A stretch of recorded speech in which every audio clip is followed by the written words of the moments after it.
नमस्कार दोस्तों, स्वागत है आपका हमारे YouTube चैनल में। आइए सुनते हैं आज की कहानी। अरे मालिनी, ये सब क्या चल रहा है? ऐसा लगता है तुमने तो मेरी माँ के नियमों को, उनकी बातों को बिल्कुल ही भुला दिया है। इस घर की बेटियां कब से मायके में आकर काम करने लगी? अरे मायके में तो बेटियों के ठाठ होते हैं। वो यहाँ आकर कपड़े बर्तनों को हाथ भी नहीं लगाती, रसोई तो बहुत दूर की बात है। और यहाँ तो मैं उल्टी ही गंगा बहती हुई देख रही हूँ। मालिनी, तुम्हारी बहू ने तुम्हारी बेटी को रसोई में झोंक रखा है और तुम चुपचाप देख रही हो। तुम भूल गई हो तो याद दिला दूं, हमारे यहाँ बेटियां मायके में काम नहीं करती।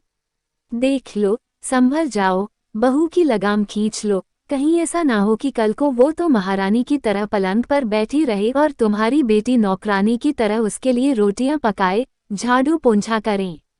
सीमा बुआ गुस्से में बोली। मालिनी के 2 बच्चे हैं, राहुल और नेहा। उन्होंने राहुल की शादी के 6 महीने बाद ही नेहा की शादी कर दी।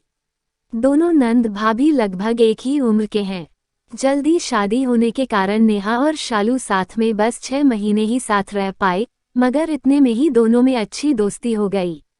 मालिनी भी दोनों के बीच ऐसे मधुर संबंध बने रहे, ऐसी ही कामना की। इसलिए बहू और बेटी में कोई अंतर नहीं किया। नेहा अगर जीन्स टॉप पहनती थी तो उन्होंने शालू को भी इसके लिए कभी मना नहीं किया, कभी टोका टाकी नहीं की। बस त्योहार या किसी रिश्तेदार के सामने साड़ी पहनने को कह रखा था, जिसमें शालू को भी कोई दिक्कत नहीं थी, क्योंकि वो भी जानती थी घर की बहू की मर्यादा होती है। घर के अंदर वो कुछ भी पहने पर, परंतु समाज में जो चलन है निभाने पड़ते हैं। और तो और जब नेहा की नौकरी लगी, तब मालिनी ने शालू को भी नौकरी करने के लिए प्रेरित किया। 1-2 बार शालू ने मना भी किया, मगर उस पर मालिनी बोली, बेटी हमारी सारी उम्र घर परिवार में ही निकल गई। अब मैं नहीं चाहती कि मेरी बेटी या मेरी बहू दोनों की उम्र यही काम करते हुए निकले, इसलिए मैंने नेहा को भी आत्मनिर्भर बनाया और वैसा ही मैं तुम्हारे साथ करना चाहती हूँ। बेटी, इतना पढ़ लिख कर घर में बैठना बेवकूफ़ी ही होती है। घर के काम तो चलते ही रहेंगे। हाँ, जरूरत पड़ने पर तुम छुट्टी ले ही लोगी, इतना मुझे यकीन है, मुस्कुराते हुए मालिनी ने कहा।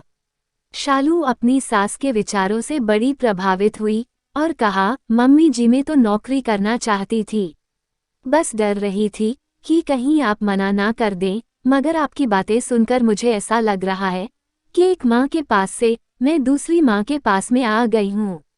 इसी तरह सास बहू और नंद भाभी में बहुत अच्छी सांठ-गांठ हो गई। मगर जहाँ इतना प्यार हो, अपनापन हो और सहयोग की भावना देखने को मिले, तो कई लोग इसे देखकर जलभुन जाते हैं और वो ये नहीं चाहते कि ऐसी एकता और प्यार लोगों के बीच में बना रहे, इसलिए आ जाते हैं फूट डालने। उन्हीं में से एक थी सीमा, जो कि मालिनी की बड़ी नंद थी।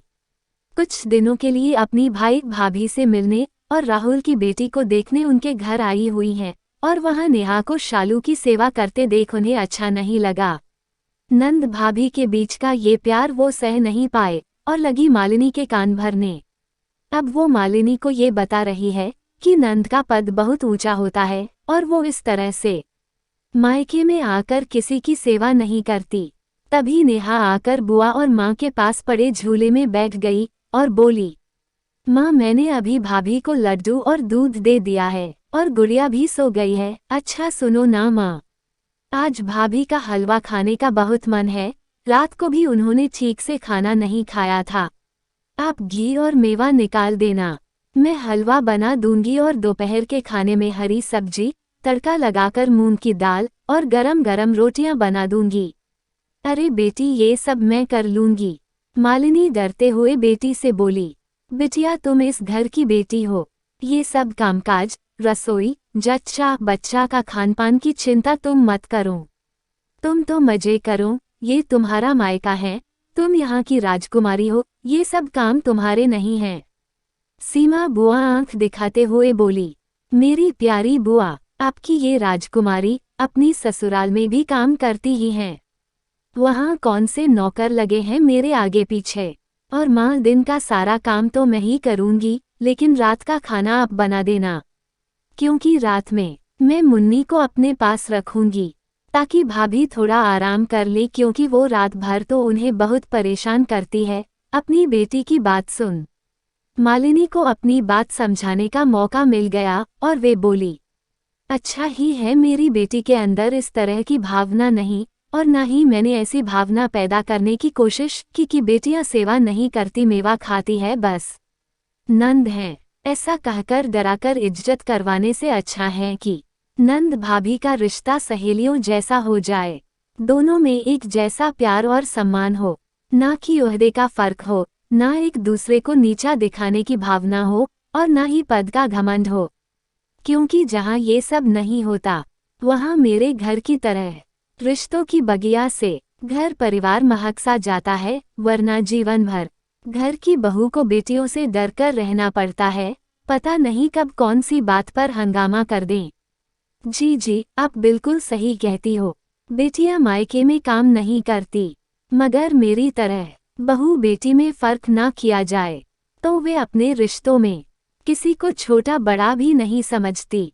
सीमा को यह बात समझते हुए देर ना लगी कि मालिनी की बातों का इशारा उनकी तरफ था। वो भी एकदम से पलटते हुए बोली, अरे छोड़ो तुम माँ बेटी, बहू के लिए आज मैं बनाऊंगी आटे और गुड़ की लापसी, बहुत फायदा करेगी। देखना इतनी ताकत आ जाएगी कि शालू और उसके बच्चे को कभी भी कोई परेशानी नहीं आएगी।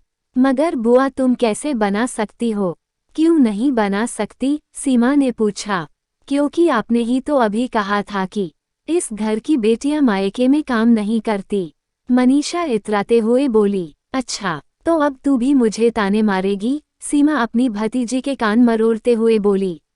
सीमा बुआ रसोई में पहुंची, पीछे पीछे मालिनी भी उनका हाथ बटाने लगी। दोनों नंद भाभी हंसी ठिठोली करती हुई बहू के लिए हलवा बना रही थी और उसकी भीनी भीनी खुशबू बाहर झूले पर बैठी मनीषा के मन में समा रही थी। इतने बरसों बाद अपनी माँ और बुआ के बीच आई मधुरता को देख नेहा सोचने लगी, बड़ों ने पहले जो किया उसे तो हम नहीं बदल सकते, मगर आज हम बच्चों ने अपने रिश्तों में प्यार और विश्वास लाकर बदलाव की नई शुरुआत की है। आज की कहानी आपको कैसी लगी? कमेंट बॉक्स में जरूर बताइएगा। Thank you.